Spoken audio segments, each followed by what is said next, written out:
Hey guys, ఎలా ఉన్నారు? తాజ్ మహల్ ఈ పేరు వినగానే మనకి love, romance, poems, world wonder ఇవన్నీ గుర్తొస్తాయి. తాజ్ మహల్ ని ముంతాజ్ కోసం షాజహాన్ కట్టించాడు. షాజహాన్ కి ముంతాజ్ మీద ఉన్న ప్రేమకి గుర్తు ఈ తాజ్ మహల్.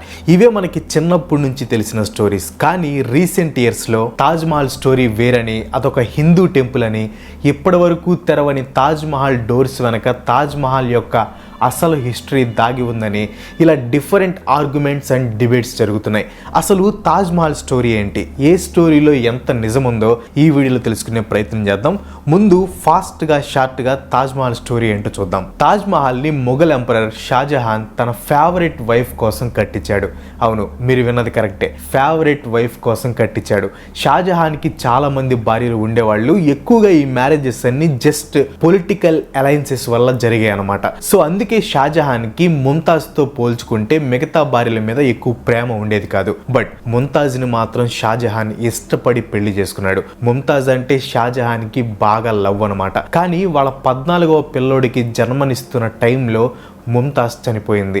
ముంతాజ్ చనిపోవడంతో షాజహాన్ సంవత్సరం పాటు రోధిస్తూనే ఉన్నాడు. చాలా డిప్రెషన్లోకి వెళ్ళిపోయాడు. ఇస్లాంలో చనిపోయిన వాళ్ళని పూడ్చిపెడతారు. ముంతాజ్ రెస్టింగ్ ప్లేస్ చాలా గ్రాండ్గా ఉండాలి అని ఆఫ్ఘాన్ పెర్షియన్ ఆర్కిటెక్ట్ అయిన ఉస్తాద్ అహ్మద్ లాహోరీని పిలిపించి తాజ్ మహల్ కట్టించాడు షాజహాన్. ఈ తాజ్ మహల్ నిర్మాణంలో కాస్ట్లీ స్టోన్స్ ని వివిధ దేశాల నుంచి తెప్పించి యూజ్ చేశారు. దాదాపు 20,000 మంది పనివాళ్లు 22 సంవత్సరాలు కష్టపడి తాజ్ మహల్ ని నిర్మించారు. ఇది సింపుల్ గా తాజ్ మహల్ స్టోరీ. తాజ్ మహల్ చుట్టూ ఎన్నో మిత్స్, ఎన్నో స్టోరీస్, ఎన్నో కాంట్రవర్సీస్ లింక్ అయి ఉన్నాయి. మిత్స్ గురించి తర్వాత మాట్లాడుకుందాం. ముందు కాంట్రవర్సీస్ గురించి డిస్కస్ చేద్దాం. అన్నిట్లో పెద్ద controversy and most recent controversy ఏంటంటే తాజ్ మహల్ షాజహాన్ కట్టించింది కాదని, తాజ్ మహల్ శివుని ఆలయం అని, అండ్ దాని అసలు పేరు తేజో మహాలయ అని కొంతమంది లీడర్స్ ఈ పాయింట్ ని రేస్ చేశారు. జస్ట్ పాయింట్ రేస్ చేయడమే కాదు, బీజేపీ లీడర్ రజనీష్ సింగ్ అలహాబాద్ కోర్టులో ఒక పిటిషన్ కూడా వేశాడు. తాజ్ మహల్లో ఓపెన్ చేయని మిస్టీరియస్ డోర్స్ 22 దాకా ఉన్నాయి. వీటిని ఓపెన్ చేసి ఆ రూమ్ లో ఆర్కియాలజిస్టులతో వెతికించాలి అని ఆ పిటిషన్లో ఉంది. ఇలా చేస్తే ఆ సీక్రెట్ రూమ్స్ లో ఏదో ఒక దాంట్లో హిందూ దేవుళ్ళకి సంబంధించిన ఏదో ఒక క్లూ దొరుకుతుందంట. ఆబ్వియస్ గా కోర్టు ఈ పిటిషన్ ని కొట్టి అవతల పడేసింది. హిస్టరీని వెతకటం కోసం హిస్టోరియన్స్ అండ్ ఇతర డిపార్ట్మెంట్స్ ఉన్నాయి. ఎవరికి వాళ్ళు ఇలా పిటిషన్స్ వేయకూడదు అని కోర్టు వారిని వారించింది కూడా. కోర్టు ఇలా కేసు డిస్మిస్ చేశాక పబ్లిక్ లో క్యూరియాసిటీ ఇంకా ఎక్కువైపోయింది. ఎందుకు కోర్టు ఆ 22 డోర్స్ ని ఓపెన్ చేయట్లేదు అని. నిజంగా ఆ డోర్స్ వెనక ఏముంది? నిజంగా హిందూ గాడ్స్ కి సంబంధించి ఏమైనా ఉందా, లేదా షాజహాన్ నిధి ఏమైనా దాచాడా? అసలు వాటి వెనక ఉన్న బిగ్ సీక్రెట్ ఏంటి? యాక్చువల్ గా చెప్పాలంటే అసలు సీక్రెట్ ఏం లేదు. అసలు సీక్రెట్ రూమ్స్ కూడా కాదు. అవును, వాటిల్లో అసలు ఏమీ లేదు. అవి జస్ట్ ఒక ఖాళీ రూమ్స్ అనమాట. జస్ట్ ఒక లాంగ్ కారిడార్ కి డోర్స్ పెట్టారు అంతే. అండ్ బేస్మెంట్స్ లో ఇలాంటి కారిడార్స్, ఆ రూమ్స్ ని బిల్డ్ చేయడం మొఘల్స్ కి వెరీ వెరీ కామన్. మొఘల్స్ కట్టిన ఏ మాన్యుమెంట్స్ చూసుకున్నా మీకు ఇలాంటి రూమ్స్ కనిపిస్తాయి. గైస్, తాజ్ మహల్ లాగే మన తెలుగు రాష్ట్రాల్లో కూడా ఒక గ్రేట్ స్ట్రక్చర్ ఉంది. దాని పేరే చార్మినార్. మీలో చాలా మంది చార్మినార్ ని చూసే ఉంటారు. దీనికి కూడా గొప్ప హిస్టరీ ఉందన్నమాట. ఇన్ కేస్ మీరు చార్మినార్ గురించి ఇంకా ఎన్నో విషయాలు తెలుసుకోవాలి, దాని హిస్టరీ తెలుసుకోవాలి, దాన్ని ఎలా కట్టారో తెలుసుకోవాలి, ఇవన్నీ తెలుసుకోవాలనుకుంటే మీకు ఒక ఆడియో బుక్ని సజెస్ట్ చేస్తాను. దాని పేరే చార్మినార్. ఈ బుక్ వినడానికి మీకు బెస్ట్ ప్లాట్ఫామ్ కూకు ఎఫ్ఎం. కూకు ఎఫ్ఎం అనేది ఇండియాస్ లీడింగ్ ఆడియో ప్లాట్ఫామ్ అనమాట. దీనికి 4.5 దాకా రేటింగ్ ఉంది. దీంట్లో 4,000కి పైగా నాన్ ఫిక్షనల్ కంటెంట్ అవైలబుల్గా ఉంది. అండ్ ఇక్కడ బెస్ట్ పార్ట్ ఏంటంటే రీజనల్ లాంగ్వేజెస్లో కూడా అవైలబుల్గా ఉంది. అంటే మన తెలుగు లాంగ్వేజ్లో కూడా ఇప్పుడు ఈ ఆడియో బుక్స్ని వినొచ్చు. సో దీని యాన్యువల్ సబ్స్క్రిప్షన్ వచ్చేసరికి 399 రూపీస్. కాకపోతే కింద డిస్క్రిప్షన్లో ఉన్న లింక్ మీద క్లిక్ చేసి యాప్ని డౌన్లోడ్ చేసుకొని స్క్రీన్ మీద కనిపిస్తున్న KV50 అనే ప్రోమో కోడ్ ఇచ్చిన ఫస్ట్ 250 యూజర్స్కి 50% డిస్కౌంట్ వస్తుంది. అంటే 399 రూపీస్ సబ్స్క్రిప్షన్ మీకు జస్ట్ 199 రూపీస్కే వస్తుంది. సో ఇంకా అసలు ఇచ్చకుండా కింద డిస్క్రిప్షన్లో ఇచ్చిన లింక్ మీద క్లిక్ చేసి వెంటనే కూకు ఎఫ్ఎంని డౌన్లోడ్ చేసుకోండి. Thank you so much. And అందరూ అనుకున్నట్టు తాజ్ మహల్లోని ఈ సీక్రెట్ రూమ్ లోకి ఎవరు ఎప్పుడు వెళ్ళలేదు అనేది నిజం కాదు. ASI ఆర్కియలాజికల్ సర్వే ఆఫ్ ఇండియాలో పనిచేసే కొంతమంది చెప్పిన దాని ప్రకారం ఈ రూమ్స్ ని అప్పుడప్పుడు ఓపెన్ చేసి క్లీన్ చేస్తూ ఉంటారు. అండ్ ఈ రూమ్స్ లో ఖాళీ స్పేస్ తప్ప ఏమీ ఉండదు. టూరిస్టులకి చూడటానికి అక్కడ ఏమీ ఉండదు. అనవసరంగా జనాలు వచ్చి పొల్యూషన్ వచ్చి ఆ రూమ్స్ అన్ని పాడైతే తాజ్ మహల్ కి ప్రాబ్లం వస్తుందని కొన్ని రూమ్స్ ని అలా క్లోజ్ చేస్తారనమాట.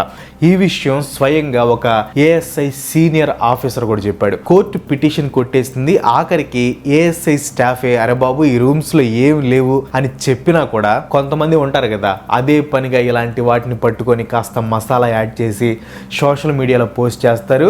అండ్ నిప్పుకి పెట్రోల్ తోడైనట్టు ఇలాంటి వాటికి కొన్ని న్యూస్ ఛానల్స్ కూడా తోడై తాజ్ మహల్ హిందూ టెంపులే, ఆ రూమ్స్ ని పబ్లిక్ గా తెరవాల్సిందే అనే టాపిక్ ని పట్టుకొని వేలాడాయి. ఇంకా ఏఎస్ఐకి ఓపిక చచ్చిపోయింది. ఎలా అయితే ఈ డిబేట్ ఎప్పటికీ ఎండ్ అవ్వదు అని డైరెక్ట్ గా ఆ 22 రూమ్స్ కి సంబంధించిన ఫొటోస్ ని తీసి వాళ్ళ వెబ్సైట్ లో పెట్టి ఒరే బాబు అక్కడ ఏమి లేవు, కావాలంటే మా వెబ్సైట్ లో ఫొటోస్ పెట్టి చూసుకోండి అని క్లారిటీ ఇచ్చింది. ఆ ఫొటోస్ లో ఖాళీగా ఉన్న డ్యామేజ్ అయిన రూమ్స్ ని మాడిఫై చేయడం తప్ప ఏమీ లేదు అని చెప్పింది. దీంతో అప్పుడు అందరూ కామ్ అయిపోయారు. ఇక్కడ మీకు ఒక డౌట్ రావచ్చు, నిప్పు లేనిదే పొగరాదు. అసలు తాజ్ మహల్ హిందూ టెంపుల్ అని చెప్పడానికి ఒక ఎవిడెన్స్ కూడా లేదు. ఆర్కియలాజికల్ ఎవిడెన్స్ కానీ సైంటిఫిక్ ఎవిడెన్స్ కానీ ఏమీ లేదు.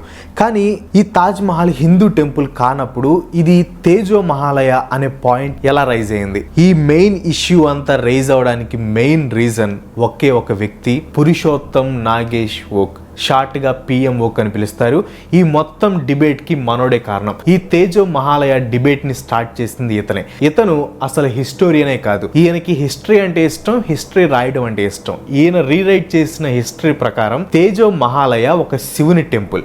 కానీ షాజహాన్ దీన్ని బలవంతంగా ఆక్యుపై చేసి దీన్ని తాజ్ మహల్ గా మార్చేశాడంట. సరే, ఈయన చెప్పింది నిజమా కాదా అని డిబేట్ పెట్టే ముందు ఈయన రాసిన కొన్ని ఆణిముత్యాల గురించి చెప్తాను వినండి.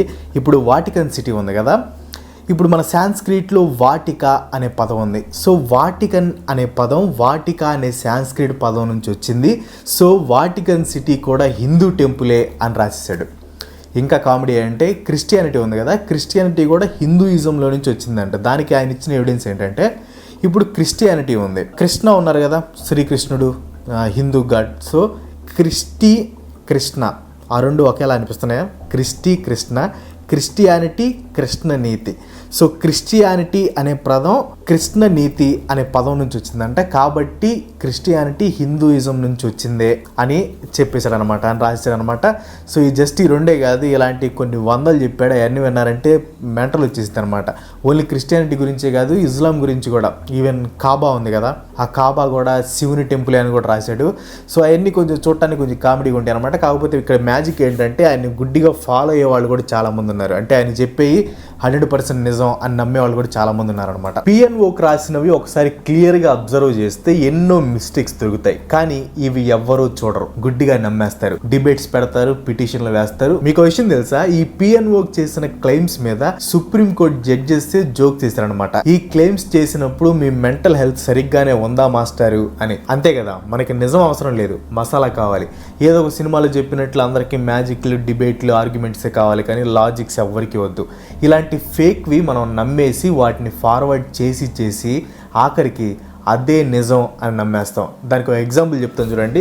మనం చిన్నప్పుడు చాలా మంది నమ్మేసిన ఒక ఫేక్ విషయం ఏంటంటే, షాజహాన్ తాజ్ మహల్ ని కట్టించినప్పుడు ఈ 20,000 మెంబర్స్ కూలీలు ఉన్నారు కదా, వాళ్ళందరూ చేతులు నరికేశాడు అని మనం చిన్నప్పుడు నేర్చుకున్నాం. చిన్నప్పుడు మనం దాన్ని అంత గుడ్డి నమ్మేసాం అనమాట. కానీ అది ఎంత మాత్రం నిజం కాదు. సో అలాంటి అబద్ధాలు మనం నమ్మేస్తూ ఉంటాం అనమాట. సో ఇక్కడ ఏ రిలీజియన్ ని తక్కువ చేసి మాట్లాడలేదు. తాజ్ మహల్ శివుని టెంపుల్ అనడానికి ఎలాంటి ప్రూఫ్ లేదు. చిన్న ప్రూఫ్ ఉన్న ఏఎస్ఐ వాళ్ళు బయట పెడతారు, కోర్ట్స్ ఖచ్చితంగా యాక్షన్ తీసుకుంటాయి. ఆ 22 డోర్స్ ఓపెన్ చేయకపోవడానికి రీజన్, తాజ్ మహల్ కట్టింది మార్బుల్ తో. పొల్యూషన్ వల్ల ఎప్పటికైనా ఈ మోన్యుమెంట్ కి ఇబ్బంది ఉంటుంది. ఆ డోర్స్ ఓపెన్ చేస్తే క్రౌడ్ పెరిగి పొల్యూషన్ ఎక్కువైపోయి ఎప్పటికైనా డ్యామేజ్ అయిపోతుంది. అందుకే ఆ డోర్స్ ని ఓపెన్ చేయరు. తాజ్ మహల్ మన కంట్రీ యొక్క ప్రైడ్. 7 వండర్స్ లో ఇది కూడా ఒకటి. లవ్ కి ఒక సింబల్. స్వచ్ఛమైన తాజ్ మహల్ రిలీజియన్ ని పూసి దాన్ని పాడు చేయటం కరెక్ట్ కాదు అనేది నా ఒపీనియన్. ఈ వీడియో మీద మీ ఒపీనియన్ ఏంటో కింద కామెంట్లో చెప్పండి. ఈ వీడియో నచ్చితే లైక్ చేయండి, షేర్ చేయండి. నెక్స్ట్ వీడియో మిస్ కావాలనుకుంటే మన ఛానల్కి తప్పకుండా సబ్స్క్రైబ్ అవ్వండి.